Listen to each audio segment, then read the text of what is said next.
ಅಂದರೆ ಆರಾಧನಾ ಅವರ ಕ್ಯಾರೆಕ್ಟರ್ ಕೂಡ ಅದರ ಆರಾಧನಾ ಅವ್ರದ್ದು ಹೆಂಗೆ ಅಂತಂದರೆ ನಾವು ಹೀರೋಯಿನ್ ಫ್ರೆಶ್ ಫೇಸ್ ಬೇಕು ಅಂತಲೇ ನಾವು ಅಂದ್ಕೊಂಡಿದ್ವಿ. ಯಾಕಂದರೆ ಆ ಪಾತ್ರ ಅದಕ್ಕಿರುವಂಥ ಆಯಾಮಗಳು ಅದಕ್ಕಿರುವಂಥ ಸರ್ಪ್ರೈಸಸ್ಗಳಿಗೆ ಯಾರಾದರೂ ರೆಗ್ಯುಲರ್ ಅಥವಾ ಟಾಪ್ ಆ್ಯಕ್ಟ್ರೆಸಸ್ ಬಂದರೆ ಸ್ವಲ್ಪ ಗೆಸ್ ಮಾಡ್ಬೋದು ಆಡಿಯನ್ಸು ಅನ್ನೋದಕ್ಕೋಸ್ಕರನೇ ನಾವು ಅದನ್ನು ಫ್ರೆಶ್ ಫೇಸ್ ಅಂತ ಹುಡುಕ್ತಾ ಇದ್ವಿ. ಸೊ ಆವಾಗ ನಾವು ಅದು ನೋಡ್ಬೇಕಾದ್ರೆ ರಾಕ್ಲೈನ್ ಸರ್ ಒಂದು ಸತಿ ಅಚಾನಕ್ಕಾಗಿ ಎಲ್ಲೋ ಮಾಲಾಶ್ರೀ ಮೇಡಮ್ನ ಭೇಟಿಯಾದಾಗ ಅವ್ರು ಎಕ್ಸ್ಪ್ರೆಸ್ ಮಾಡಿದ್ದಾರೆ, ನನ್ನ ಮಗಳು ಲಾಂಚ್ ಮಾಡ್ತಾಯಿದ್ದೀನಿ ಇವಾಗ ಅಂತ. ಅವಾಗ ಅವ್ರು ಹೌದಲ್ಲ ನಮ್ಮ ಪಿಕ್ಚರ್ ಹುಡುಕ್ತಾ ಇದ್ದೀವಲ್ಲ ಅಂದ್ಬಿಟ್ಟು ಅವ್ರು ನನಗೆ ಸಜೆಸ್ಟ್ ಮಾಡ್ತಾರೆ.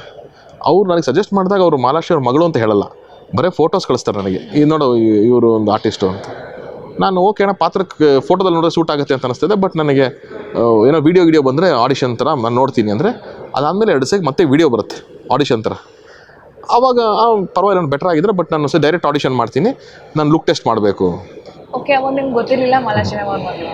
ಅವಾಗ ಹೇಳಿದ್ರು ನನಗೆ ರಾಕ್ಲೈನ್ ಸರ್, ಮಾಲಾಶ್ರೀ ಅವ್ರ ಮಗಳು ನೀನು ನೋಡು ಅಂತ. ಸೊ ಅವಾಗ ನಾನು ಏನಣ್ಣ ಮುಂಚೆನೇ ಹೇಳ್ಬೇಕಲ್ವ ನೀನು, ಇಲ್ಲಪ್ಪ ನೀನು ಮಾಲಾಶ್ರೀ ಮೇಡಮ್ ಅವ್ರ ಹತ್ರ ಫೋನ್ ಮಾಡಿಸ್ತೀನಿ ಅಂತ ಮಾಲಾಶ್ರೀ ಮೇಡಮ್ ಫೋನ್ ಮಾಡಿದಾಗ ಹೇಳ್ತಾರೆ, ತರುಣ್ ಅವರೇ ನೀವು ಯಾವುದೇ ಕಾರಣಕ್ಕೂ ಮಾಲಾಶ್ರೀ ಅವ್ರ ಮಗಳು ರಾಮು ಅವ್ರ ಮಗಳು ಅನ್ನೋದಕ್ಕೆ ಕನ್ಸಿಡ್ರೇಷನ್ ತೊಗೋಬೇಡಿ, ಇವಳಿಗೆ ಟ್ಯಾಲೆಂಟ್ ಇದೆ, ನಿಮ್ಮ ಪಾತ್ರಕ್ಕೆ ಸೂಟ್ ಆಗ್ತಾರೆ ಅನಿಸಿದ್ರೆ ಮಾತ್ರನೇ ಮಾಡಿ ಅಂತ ಹೇಳ್ತಾರೆ. ಆಮೇಲೆ ನಾವು ಕರೆದು ಮತ್ತೆ ಒಂದು ಲುಕ್ ಟೆಸ್ಟು ಒಂದು ಆಡಿಷನ್ ಮಾಡಿದಾಗ ಆ ಹುಡುಗಿ ತುಂಬ ಚೆನ್ನಾಗಿ ಪ್ರಿಪೇರ್ ಆಗಿದ್ರು ಅಂತ ಗೊತ್ತಾಯಿತು.